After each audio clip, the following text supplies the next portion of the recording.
hey there, and welcome to another episode of the After Hours Chats. Welcome to another After Hours Chat. Tiffany here, and today I am really excited about this next episode because we are talking to two very awesomely talented ladies here, and Christine Jansen and Ana Perez, who's like with us from Brazil. So this is awesome.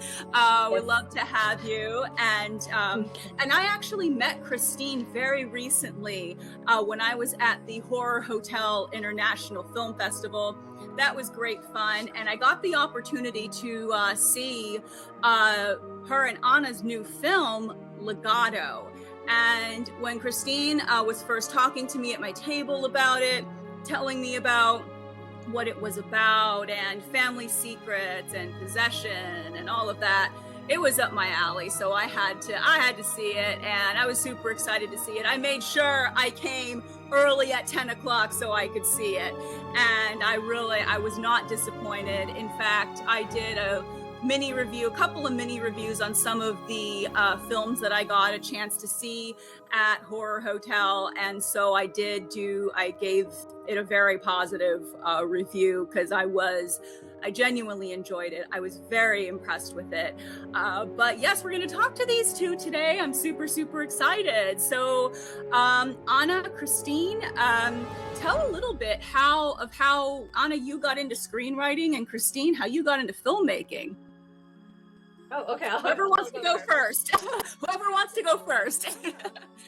Yeah, like I totally want to do filmmaking like since middle school, and it was just things happen. So like in middle school, you could either choose a foreign language or a film production course, but the other half of it was public speaking, and I hate public speaking, so I was like, okay, I'll take it in high school. I didn't know in high school you couldn't take the video course if you didn't take it in middle school. Ooh. So now I couldn't take it. And then also I was in high school in the late 90s, early 2000s. So it was mini DVs. It didn't look at all like professional. It didn't look like film.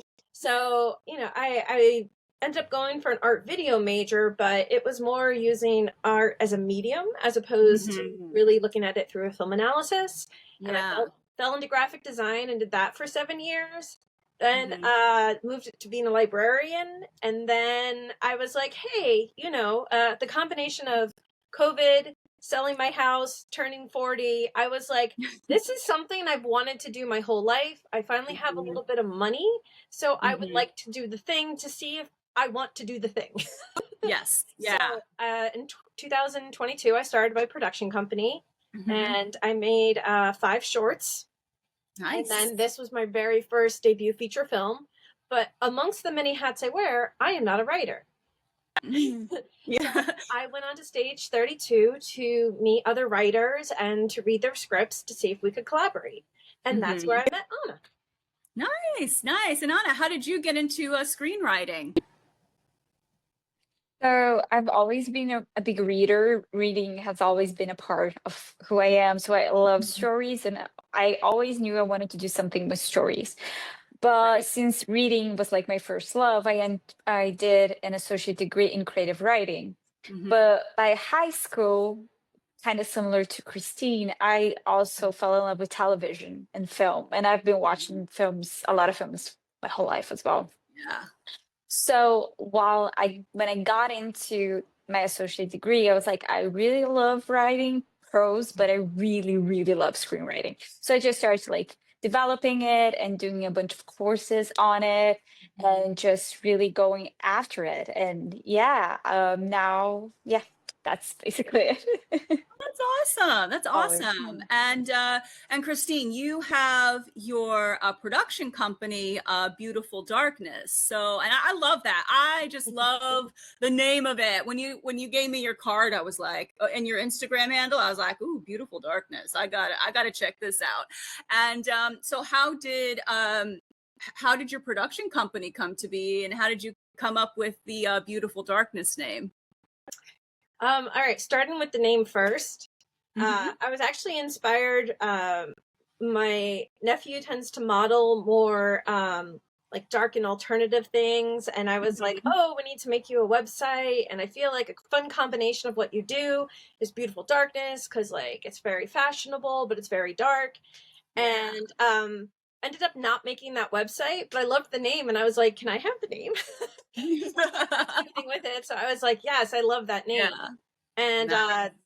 the logo, which is an orchid with fangs, I love it that when you first see it, you think this beautiful flower, oh, this is a woman-owned company. She has a flower for a logo, but when you look closer, it has those fangs. So yeah, my work tends to be more haunting. It stays with you. It's dark. It's provocative. So when I tell a lot of people I'm in horror, they're like, "Oh, I don't like horror." I'm like, "No, it's not slashers." And right. I joke that the blood that you see in Legado is not the blood you're going to expect to see. Yeah, yeah.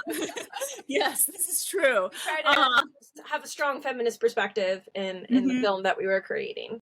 Yeah. Oh, nice. And so Anna, speaking of Legado, because that's a lot of what we're here to talk about, how did you get the idea for the film? Like, how did that come to be? What inspired you to make that film? Did you have any other filmmaking inspiration, or talk about that creative process? Yeah, so Legato, it's also like the only project that I've ever knew the title before I wrote the screenplay. When I had the idea, I was like, this is it. Because as funny as it seems, this is, I think, the most biographical film I'll ever do. Wow. Because my family has a strong connection to spirituality, as most Latinas have, especially the woman in my family. We have like a matriarchal family, just like in the movie. And I had that idea because I was talking to Christine about doing maybe a haunted house movie. And Christine was like, oh, do you have an idea? I was like, of course I have. I had zero clue of what we were doing. But I was thinking I wanted to do something Latina. I wanted to do something with psychics, because that's a very big part of my family history, actually. My great grandma, who inspired Isabel in the movie, she was a big into Umbanda, which is kind of like a hoodoo culture religion here in Brazil. We have a lot of African-based religions here. Yeah. So she was like, the necklaces we put around her in the seance, this is something that is actually done here. So there were a lot of those influences. But I knew I wanted to do something with psychics, but also there's a lot of psychic material out there. So I didn't really know what to do. And I was at my beach house from my family that my grandma's father built. So there's a lot of history there already. And I had a nightmare. And in that nightmare, me, my mom, my aunt, and my grandma fought ghosts in a house. Oh, okay. And that's when the spark, I woke up. I remember running to my computer and was like, I know it. I know she's going to fake. She's a psychic, and she's going to do like this whole thing. So that's kind of how Legado came to be. But it's very like, I try to do some homages to this very Brazilian religions and cultures without being disrespectful. We didn't do any real rituals or anything like that. Me and Christine, we talked a lot about that, and not wanting to use it for just unrespectfully or anything like that. So yeah, that's basically how it came to be. I love it. And so that is so cool, because sometimes your greatest ideas, like, 'cause even as a creative myself, I know some of my greatest ideas come to me in a dream. 100%. Yeah. Yeah, like my one novel, Descent from the Birthright series, that came to me in a dream. I was like, I got like the premise for that in a dream. So, and then I just kind of started writing it and just went with it. And so, yeah, I totally hear you. And even as a songwriter, sometimes it's like, I'll just get this nagging tune in my head, and I'll have to like just quickly take out my the recorder on my phone and just hum it into just hum it into my the recording app on my phone. And then I go, as soon as I get home, it's like I have to go tinker with it on my keyboard until it starts to sound like something. So it's so I'm always fascinated to hear how other creatives bring about, like, how their ideas come about. And Christine, I'd love to hear about your own creative process with making Legado, and just the scenery, the casting, all of that, how your creative process was. Yes, I'm a very visual person, and it's interesting talking to people that, like, one of the biggest things I just heard recently is when someone says, picture an apple in your head, what does it look like? And for some people, it's like a black and white sketch. For some people, it's a 2D sketch. No, for me, it's like 3D turning around. I see it moving in a room. So I visualize the scenes. When I read them, I have them already in my head of like how they could work, how I'm envisioning them, and how to see them. So the biggest challenge that I am still continuing to work with, but is to then extract from my head and be able to show it with everyone else, because I am not one who draws well. So really doing planning out more the shooting schedules, talking out shot lists. That is more helpful to talk. But also for this one, it was in an actual person's house that I also just wanted to practice what felt natural to the characters too. So I had some ideas of how I wanted certain scenes to look, like how I wanted the animals to attack or how I wanted to do other things. But there were some scenes that I just wanted to see what is the natural chemistry of especially these scenes where they're getting angry towards each other. And I didn't want them to feel like, oh, I have to stand here at this moment and I need to stand here at this moment. I wanted them to have the ability to be a little bit more fluid so they can really go in, because these scenes, a lot of them, it has almost always all 4 characters. So it was a little harder to shoot just pieces of it for the coverage. You almost had to shoot through the entire thing to keep its rhythm, to keep the emotion up. So what was the casting process like? Because I thought everybody was very well cast in the film, and the acting was really, really good. And like I said, I think everybody fit their roles perfectly. So what kind of a process did you go through to find the actors? So I was very fascinated. Half of our cast came from backstage. The other half was posting on Facebook groups. Wow. So I just want to celebrate that, like, yes, there is amazing talent on backstage, but there's also amazing, because this is a non-union production, there's also amazing talent in those Facebook groups. And I know everyone's like, Facebook, but like in the New Jersey indie film scene, our Facebook groups are really big to find people. So it was, when I looked at back, it was almost a 50-50 split, but it was great that it did backstage opened up the ability. An example is the little ghost girl actually lives in Florida. And I almost didn't want to, there's so many complications of getting someone from another state, but they were just like so dedicated, so passionate. And they're like, no, we will be there. It won't be a problem. And I was like, okay. So like the second, because Anna was there with me for as many of the auditions that she could make. And she was the reader, so I could just watch. So it was really great. And then we would talk afterwards. Like, I have an idea of the characters. She has an idea of the characters, which one works. And then sometimes you might select one character and you're like, oh, well, to balance, like, it might change who you thought this other character would be, because you need to have a balance between those characters.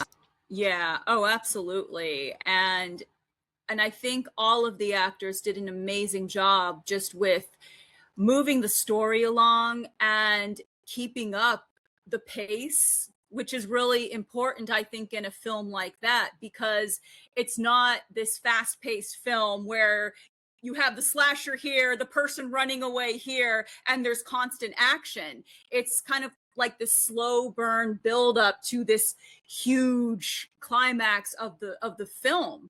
And I really thought just the act in a film like that relies very heavily on the actors to really pull that off so that it flows, it doesn't drag or anything like that. And I think that in conjunction with the very good writing, the good directing, and just with the acting, it all came together really, really nicely. Just the production is absolutely amazing. I really enjoyed it very much. And were there any challenges on set? Because Anna, were you there for any of the filming?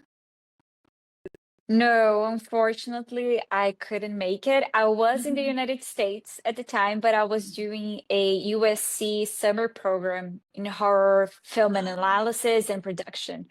So I was kind of learning how to shoot short films while talking to Christine and really wanting to be there, but like the scheduling didn't work. I actually never met Christine in real life, which is as crazy as it sounds. Yes. We've never been in the same room apart from virtual meetings, which is just insane to think about that we did so many collaborations and it worked so well. Mhm. Like we were always on the same page with Mhm. casting. I did some acting lessons, so it was very Mhm. fun to work with the actors and just see the other side of the process as well. So yeah, Yeah. unfortunately I wasn't there, but I Mhm. was hanging on my phone like, Christine, is everything okay? Do you need me there? Like, what's going on? I Yeah. was very anxious about it, obviously. Oh, that, yeah, but yeah, because I mean, it would have been nice, I think, for you to have been Yeah, there. of But the course. fact Yeah. that, I'm sure, it was good, just to have those updates from Christine and Oh yeah, yeah. seeing stuff come together. And did you see any of the footage prior to it being edited or its release? And did you have like any say in what went where, or did you I just don't trust think the I trust the did. Now process thinking for about it, Christine? I did trust Christine Mhm. 100%. I had no doubt she would be do like the best for the Mhm. movie. We've always talked about it. Yeah. But I don't think I think she sent me a couple pictures, but she was Mhm. always like, "Let me get a first cut. Like, let me like really dress this up. Like, it's Yeah. gonna work out. Like, trust me." I was like, "I do. It's really yeah." But I Mhm. don't think I've seen anything before it was actually kind Mhm. of done. So Oh, yeah, wow. Yeah. So yeah. with my process, it's that Uh-huh. I noticed like my first cut, I'm like, Mhm. where's the movie I wanted? And Yeah. second cut, you're like, oh, I'm feeling it. And then once you get the Mhm. sound design, I'm like, this is where my movie was. Like, it's Yes. funny how Yes. sound design can just like change everything so much. And Oh, yeah. I think I wanted to do right by her script. It was such an amazing Mhm. script, and there were like things that either or timing, weather, like there's so Mhm. many things that come up that as I was editing, I was like, oh yeah, we had to cut that one thing, or oh, this was like really awesome on paper, but just the day of it just the practical effect didn't work like it was supposed to work. So Right. Yeah. her script is amazing. Her script is amazing. Oh, But yeah. yeah, I just wanted to like I wanted it to be as perfect as possible before I Mhm. showed it to her. Yeah. Oh, of course. Of course. And, when you talk about like sound design, it's sound can make all the difference in the world. I don't know if you guys have seen those videos. They're on like YouTube and TikTok where it shows like a movie, but it changes the music up a little bit, and it really does. It can turn a comedy into a horror film depending on what type of music or sound design. So what was like the process for doing the music and the sound design? So this was an Indiegogo project, Okay. and that was my first time using it. And it actually, so many composers were coming to me because That's of awesome. both Indiegogo and having it as pre-production on Yeah. IMDb. So I just want to tell filmmakers, if you're looking for composers, they will find you. Mhm. If you're on possibly a like a Kickstarter or Indiegogo as well as the IMDb. Mhm. So many Yeah. reached out to me from around the United States and around the world. Mhm. And in the end, we did end up working with an Italian composer, Whoa. Michel Messon. I'm sorry if Mhm. I mispronounced that. He was absolutely wonderful to work with. Again, Nice. international. I've never video call. I don't. Yeah, I don't think I ever even video called. We just talked through Mhm. email. But the biggest was putting together the feel. So I was Anna and I love Mike Flanagan. As far as like the horror, like that was where we totally connected in the beginning. Is like he's one of our favorites. So a lot of his films have the more traditional strings, and that's where I was thinking we would go with the traditional strings for this one. I wasn't entirely certain like how we would even integrate Latin American music into the horror, because I tried to study other Spanish and Hispanic horror movies to like even get a feel for that, and they do more traditional, like what we're used to. And then I saw Longlegs, and I was like, oh, this is like atmospheric. This isn't strings. It's more a vibe, and I loved that. So I had a full Spotify list, and I scrapped it. And I then started to look for more things like Longlegs, and I made the Spotify list for him and said, this is more what I want. I want this. And he did, I forget the exact credit, but he did work on Midsommar as well. It was like one of the remixers on Midsommar. Nice. Yes. Yeah. So again, like there's some. I didn't know that. That's my favorite soundtrack to write to. Like all my scripts I wrote listening to the Midsummer like soundtrack. That's there Christina, you blew my mind right now. Like I'm learning this vibe. Yes. So I just sent it his way. He sent it back, and I said, "This is awesome." It was more just like, "Oh, I think I also want music here and here." Like that was pretty much the feedback, or like it was very minimal. And then my sound designer Vinny Alfonso, he's been with me from my very first short film in Raw Data. So he has been my sound designer on every single film. He's also amazing to work with. Another person I've never met in person. He's in New York City.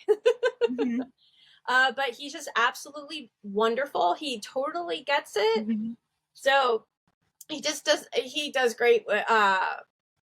Sometimes he brings other people on as well, but like the folly he creates, the atmosphere he adds, so those two things combined, it just brought it to life. Yeah. Oh, I love it. Love it, love it, love it. And the finished product, I think was amazing. So, and both of you guys should be very, very proud, as well as the rest of the cast should be very, very proud of the film that you made. And Horror Hotel, that was its world premiere screening, correct? Correct. Yes. So I got to see its world premiere. So yeah, and it was worth it. Absolutely. And I just wanted to mention one more thing about the music, working with Brenna. So I had never worked with a musician. You know, we talked about it, but like a lot of this is learning on the job.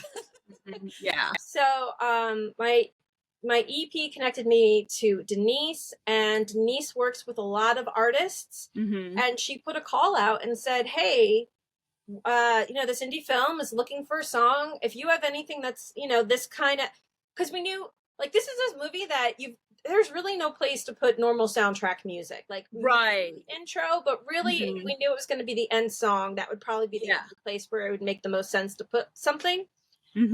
We put out kind of like the feel that we want of the song, and she gave several. There were two I loved, but like the one we chose, when I just saw how the lyrics practically match up to the actions that are happening in the movie, I'm like, because the biggest thing that Anna and I kept saying is we want a bittersweet ending.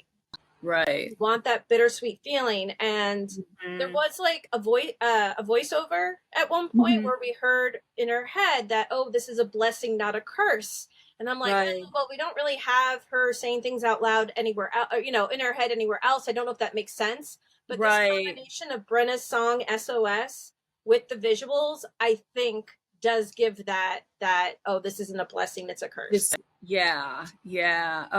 Wow. Yes. So obviously Legado, it has a very paranormal theme to it. So have you two ever had any paranormal experiences, or did you have any paranormal experiences on the set? So whoever wants to go first with that one.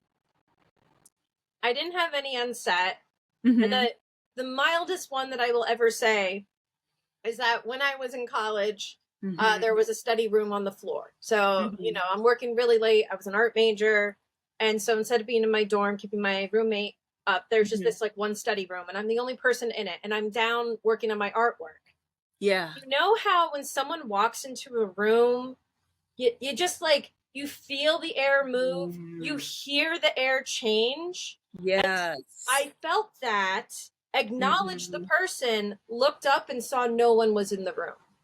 Oh, wow. But like I felt and heard someone come Mhm. into the room. So Yeah. that's my one experience. Anna, what about you? That's a good one. um, just to make sure, like, to be said that me and Christina, we were very aware of what we were doing spiritually on set. So I Yeah. was like, Christine, maybe let's bless the set. Maybe let's, Yeah. we don't want anything to happening to anyone. So we did Right. have that Yeah. that talk. Yeah. But yeah, I've had a lot of supernatural experiences in my life. Like I Mhm. said, my family comes from a very spiritual background. Funny Right. enough, I've seen ghosts, I've Mhm. heard weird things, I've like Mhm. all of the above, basically. Mhm. And the funny thing is that when that started happening to me, I had no idea that my family had a spiritual side. So that was kept Okay. from me from a very long time Mhm. until I was not sleeping anymore. I couldn't, like, I was kind of Wow. spiraling. And then Mhm. my mom just sat down with me and said, okay, so I can also see things. Your aunt can also see things, and your great grandmother, like, she actually, in what we call in Portuguese, incorporar, which is Yeah. Okay. basically an allowed possession. Like, Oh. you allow an entity to use your Mhm. body. She would Okay. do that constantly Oh. because it's a part of her religion. Mhm. And yeah, I've had a lot of weird things happening. I think the one that really inspired Legado Mhm. was the one when Luna walks out of the hallway and she sees something for the first time, which is a really big moment for her. Yeah. I saw something really weird once. I woke up, I looked at my door was open, and there was just something there. I don't know how to explain that. It was just like Uh-huh. this very shadowy figure. It didn't have a face. It was kind Mhm. of like a blur. And I just started screaming. And then I blinked and it was still there. Mhm. And Wow. I blinked again and it did Yeah. not move. And it was just standing there. So I started screaming for my dad. My Mhm. dad comes, and when, like, he walked past it and he just kind of hid behind my door. Oh And my my God. dad didn't see anything, and I was just like shaking. I had like a whole reaction to it. Mhm. But yeah, there's a lot of like family history with it, and a lot of it did happen in my beach house where I had the nightmare for Legado. So it kind of all it's like all Wow. came together. Yeah. Yeah. Yeah, well, I can definitely see then how Legato was autobiographical for you, like after you telling me all that. And I do think it was smart to bless the set before doing anything, just simply because you do hear about just weird stuff happening on films that are of a spiritual nature like that. Like I think Poltergeist stuff happened on that, The Yeah. Exorcist, you hear about all of that. So I do think, yes, if you're going to do a film like that, it is very smart to bless the set. So just to ensure for a smooth ride with You never filmmaking. know. Yes, exactly, exactly. And what are like both of you? What are some of your thoughts on the afterlife? And do you have any theories on what what spirits and things actually are? Like, are they residual energy? Are they actual human spirits or something a little more demonic? I've said in past episodes, I think it's a little bit of all of the above depending on the situation, but since this is a spiritual film, I would love to hear you guys take on that. Whoever wants to go first. Rock, paper, scissors.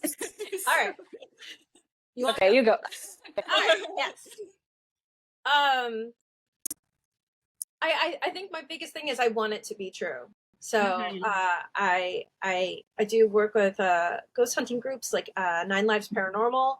Oh, I nice. love filming while there, their investigations, Mhm. hearing and feeling for myself. Mhm.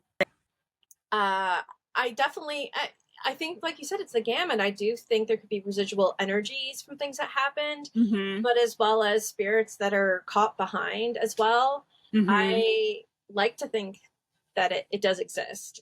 Yeah.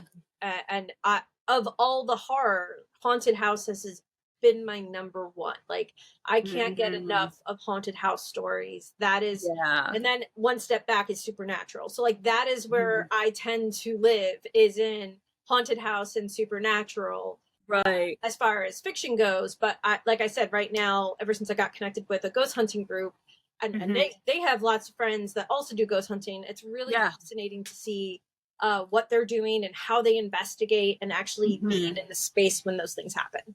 Right. Yeah. What about you, Anna? Yeah, like I said, like I grew up not knowing, but like in Mhm. Brazil we are very superstitious. I feel like most Latina cultures are as well. But yeah, I do believe it's kind of all of the above. I believe I always say like who am I to say something is not like doesn't exist? Who am I to say Yeah. like religion thinks it's wrong? Mhm. So Yeah. I I do think there are ghosts, there are people that are stuck, there are people that Mhm. come visit us to say maybe something to help us. Mhm. I do believe there are bad stuff, and I Mhm. believe in the energy overall. And I think when you're really down, you attract bad stuff, Yeah. basically. And I think we kind of deal with that in Legato, like Mhm.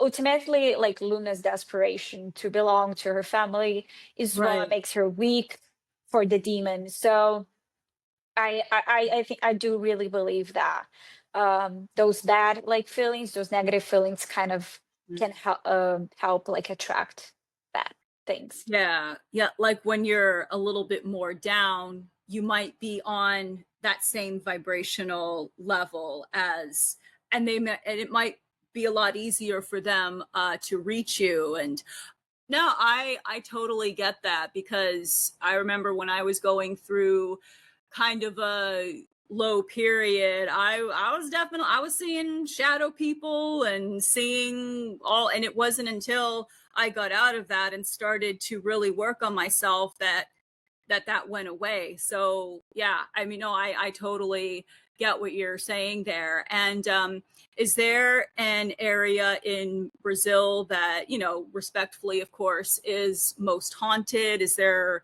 any place in Brazil that is, you know, has very high spiritual energy, or is it just kind of throughout the country? I think there are areas where it's like it's more spiritually or at least energy wise heavier. I'm Mm-hmm. from the south, so I'm very close to Argentina. Mm-hmm. But the north of Brazil, there were a lot of enslaved people there, and they were the one that brought these Mm-hmm. religions that I've been talking about. Yeah. And you can like I've never been to like Bahia, but they Mm-hmm. say or Salvador, they say there is where you can really feel it's different when you perform. There are a lot of rituals in these religions. It's just different, Mm-hmm. and I think anywhere that is has so many negative historical events, I think it helps to just create that Mm-hmm. environment. But I think we're just very superstitious. Everyone like it's just we're always dealing with stuff like that. It's very natural to be like talking about it, talking about going to rituals, doing all that stuff. Yeah. So yeah, we're just it's very part of our everyday culture, really. Yeah. Yeah. Yeah. Wow. And Christine, I know you said you've been on a bunch of ghost hunts. So, uh, what was the most haunted place that you visited on a ghost hunt? Uh, s- um, where I saw the most activity, it was, I don't want to misquote it. I think it's called the Stanley Hotel. It's in New York State. It's not the Okay. Shanley. or maybe it's the Shanley, not the Stan. It's not the one from The Shining. The Shining, yeah. I was gonna say, ooh, Stanley Hotel. That's The Shining. Okay, so it's the I love The Shanley Shining, Hotel, yeah. which it was a boarding house for many years. It had a brothel, so the brothel had some really interesting interactions that were going on in there. Wow. There's two areas where I just got the heebie-jeebies too much, which was, so I started to walk towards them and I was like, nope. I chickened out, which was the basement, because there's a known to shove down there. And the third floor, there is no electricity, so it is flashlights only on that third floor. Also, like, no heat, no electricity on that third floor. And there was just like a lot more darker stuff that happened on that floor. So there's so much darker energy. Yeah. I could definitely say I didn't sleep the whole night. Like each room was known for something, and the room we were staying in was a gentleman who would like hang out. There were a lot, like I think I don't want to misquote the story, but I think he was like a drinker, so he would like sleep it off there before he went home, kind of thing. So he wasn't like malevolent or anything, but it was very, very hard to sleep. Oh my gosh. But there was like activity in almost every single room going. Wow. Yeah, because it's always interesting to hear stuff like that, because I've been on a couple of ghost hunts myself. One in particular recently, Castle Blood, which is one of my favorite haunted attractions. And it's, I'm also a media ambassador for them too. So their haunted attraction is inside a century-old funeral home. So you can imagine there's a lot of stuff that's like been through there, and it's seen so many different times in history, so many, at least two, definitely two different world wars and the Korean War, and it was in operation until the early 2000s, and before it fell out of use, and then Castle Blood came in and revived it as a haunted attraction, which I think is perfect. But there's a lot of activity there, because I went on a ghost hunt with a paranormal research hunt with Whispering Souls Paranormal, and they're awesome. They're very professional, because that's another thing too. You want to make sure that the team that you're with is professional, knows what they're doing, isn't just going to willy-nilly go in and take the smallest bang on the floor and not at least try to find a logical explanation for that, which is what I appreciate about Whispering Souls Paranormal. But there's definitely a lot of activity in there. And I learned a little bit more about the history, because I've been to Castle Blood a million times, but I've learned more about the history too behind the building, which was pretty fascinating. So, but yeah, I'm always interested in hearing about what other people experienced, and especially if you're also doing some paranormal research teams and all of that. So Anna, have you ever been on a paranormal research or ghost hunt? No, I haven't. I would love to go in one, while I'm also kind of afraid of doing it and feeling too much and being kind of like, my aunt always said to me, like, oh, because I'm more sensitive to this stuff, I'm kind of a beacon. So it becomes a little bit of a tougher, more maybe scarier thing for me to do. So I don't know, but I always watch ghost hunting YouTube videos. Like that's like, it's just, I think it's just fun. But yeah, I've never been to one. Yeah. Do you guys have a favorite urban legend or anything like that? That's a good question. We have a very different urban. Yeah, we have a few different ones here in Brazil. They're all very tragic. Yeah. I think one that I like, it happens in a lake near here, where they say like this woman drowned there. There's like a bunch of things that happen, and she kind of appears. And you can see when there's a lot of fog, you can see some boats, and every boat that's in that river sinks, and you can kind of see stuff during the night. It's in a highway. So Wow. I think that's one of my favorites because it's very like local, like 1 hour from here. So yeah. Oh, wow. Cool. And what about you, Christine? Do you have a favorite urban legend, whether it's local to where you are or from another state or country? Yeah, I would definitely say a hyper local one is that my aunts and uncles had this house that was in the family for generations, and it was Wow. hundreds of years old, a farmhouse in the Poconos in Pennsylvania. I know where that is. I love the Poconos. Yeah. And it's like this 200-year-old farmhouse, and it was an inn. So it's fascinating because like some rooms will have a sink, but Okay. the bathrooms are shared. But it's a very fascinating setup, the house. Yeah. But the story that I was told is that when it was more of a farm, a young boy had accidentally drowned in the front pond, and in the game room. I mean, I don't mean air quotes. There was a game room where the kids hung out. It had wood paneling. Okay. And I did take pictures of it. I just don't know where the pictures exist. It looks like because you know how like wood paneling has these kind of marks. It looks like a little boy in a top hat, and where the lungs are filled in.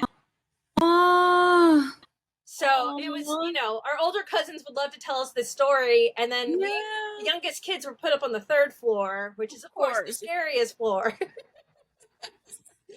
But no, it was just like a local legend that like I don't know. In that room, I always felt like he was in there with me, so I never liked being in that room by myself. Right. Oh my gosh. Wow. Yeah. Oh my gosh. Yeah. I love urban legends and hearing about just different local lore or even, you know, some lore from from somebody else's family, because that can also be very, very fascinating to hear about. So as far as projects go, what do you guys have coming up after Legado, to follow up Legado? So I am working right now with the screenwriter of my second film, Instinct. Nice. Trying to share my love. Nothing against Anna whatsoever. Just sharing all the love with all the screenwriters I've ever worked with. And it was one of those things I'm like, hey, I have this idea. I feel like you would be a great fit for this story. So right now, we're still working out the details, but essentially it's about a mockumentary that they're doing, a mockumentary about a 1980s TV show that everyone absolutely loved. But as they're starting to do the interviews, there's like some weird things, or people remember the show a little bit differently or thought it was weird or dark. And then she kind of starts to go down this like conspiracy path to kind of figure out and investigate this. And the last episode was never aired, so there's mystery behind that, and sort of, so it kind of goes from like a documentary into investigative journalism. Oh, wow. So it's kind of like, is it like found footage, or is it just done in sort of like you said, like documentary form, but kind of like what like Shelby Oaks was? I think it's like that. I think the first act is going to feel like a polished documentary. The second act is going to feel a little bit more of guerrilla journalism / found footage. Nice. So it's kind of a mix of all of them. Yeah, I love me some found footage. That's like, I love it. Because I know some people sometimes can have like, you know, mixed views on found footage. I love found footage. I like that whole idea of, oh my gosh, we found this mysterious camera or phone or whatever, and oh my gosh, what's on it?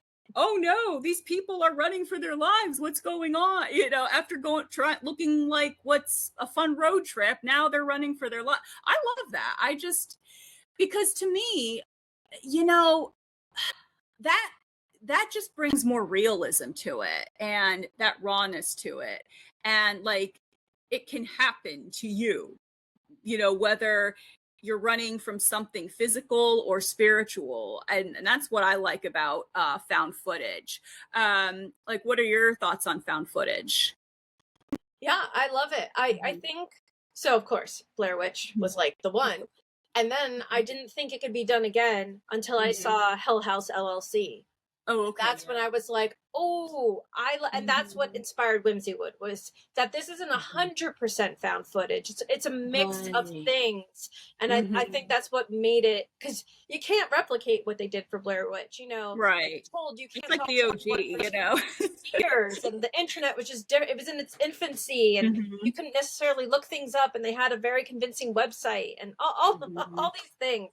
But I loved how Hell House LLC took those challenges and made it work. Nice. What about you, Anna? What do you have coming up?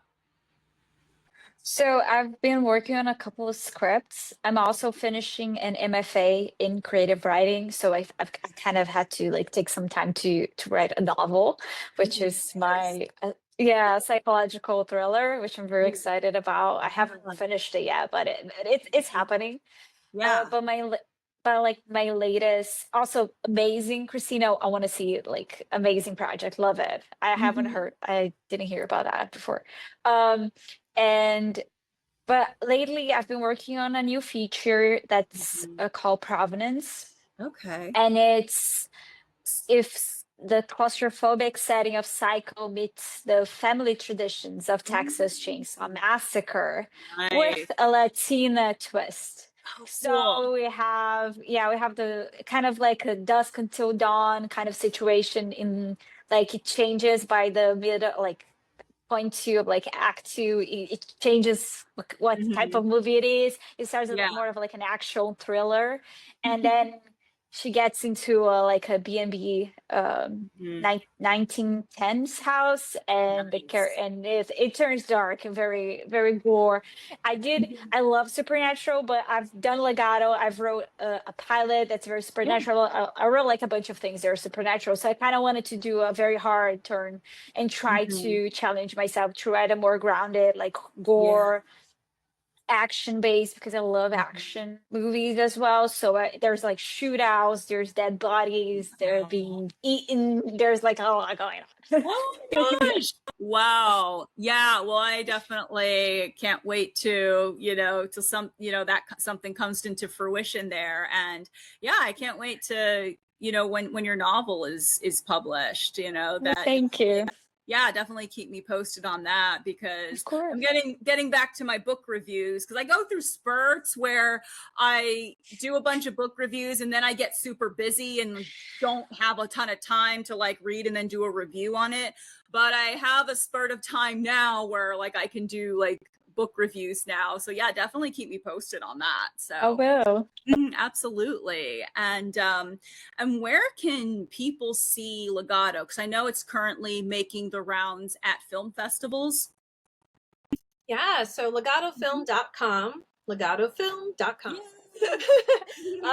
is where you can watch the trailer. There's even a featurette showing some behind the scenes of what happened at the there.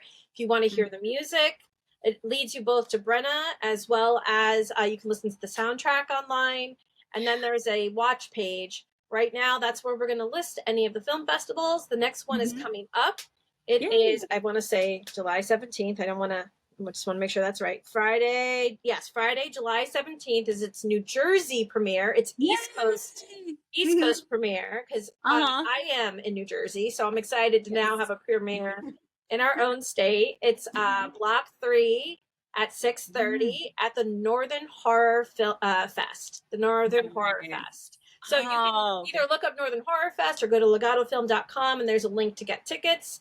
And then also to stay tuned when it is available to watch on streaming or on demand. That information will be on that same page. So legadofilm.com. But if you want to see what other cool stuff we're doing, beautifuldarknessproductions.com is our main website, and you can follow us on Facebook and Instagram at Beautiful Darkness Productions. Yes, absolutely. And Anna, where can people find you and your work? So I have a YouTube channel. It is in Portuguese, but I do a lot of movie reviews and just festival reviews and things like that, which is Anna Perez Writer. Okay. Yeah. But as a writer, I think it's a little bit more difficult to find my stuff. I do have a bunch of short films, but the only one that is available to watch is in my YouTube channel. So there's a lot Okay. in there. Yeah. Okay. I'll have to check that out. So definitely. Hopefully the translating like captions work. Yeah, I know. Sometimes they do. Sometimes, because sometimes I'll watch something that's not in English on YouTube, and sometimes the translation works perfectly, and other times it's just kind of like, I don't think that's, I mean, I don't know that language, but I don't think that's what they're saying, you know? Exactly. But yeah, well, it was so awesome having you guys on. And Christine, it was really great, you know, speaking with you again after Horror Hotel. And Anna, it was great chatting with you. I was going to say in person, but you know, just chatting with you face to face, instead of just on social media. So, but thank you guys so much. And I definitely encourage everybody, if Legado is playing near you, to definitely, absolutely go see it. It's worth it, especially if you're into like a paranormal, supernatural, spiritual type of film that contains family secrets and some possession. And it's just such a great movie. Very well done. And like I said, it was worth me getting up a little extra early on Saturday morning at Horror Hotel and making sure I was there to see the film. So absolutely. And you know, anything else you guys want to add before we sign off? Just thank you so much for taking the time to talk with us today. It was really great to bring the gang back together. Yes, absolutely. And what about you, Anna? Yeah, I just want to thank you. You were our first review, our first like official interview. So that means it means a lot to me, and I know it means to Christine as well. And we've been in the journey for 3 years. So just to have someone that likes the movie that actually like it's not just ours anymore. It's really it's a day that I will always remember. So thank you so much. Oh yeah, you're well, and I'm very honored then to give you your first interview. And yeah, and I'm sure there will definitely be plenty more, and definitely keep me posted on what else you guys are doing. And of course I'll keep updated on social media, but definitely keep me posted. So but thank you guys again. And this was another After Hours chat. Thank you so much for tuning in. I've been getting a surge in listenership, so thank you so much. I'm so happy that you're all enjoying this podcast. And if you're also into history and ancient wisdom and magic, check out my Bonfires and Castles podcast. So, but thank you all so much. Christine, Anna, thank you again, and made a very awesome movie. And please definitely go see Legado, whether it's playing somewhere near you, or if it's not and you want to wait for the streaming. Either way, it's worth seeing. So, but thank you all so much. And as always, stay safe, stay fierce, but of course, always stay spooky.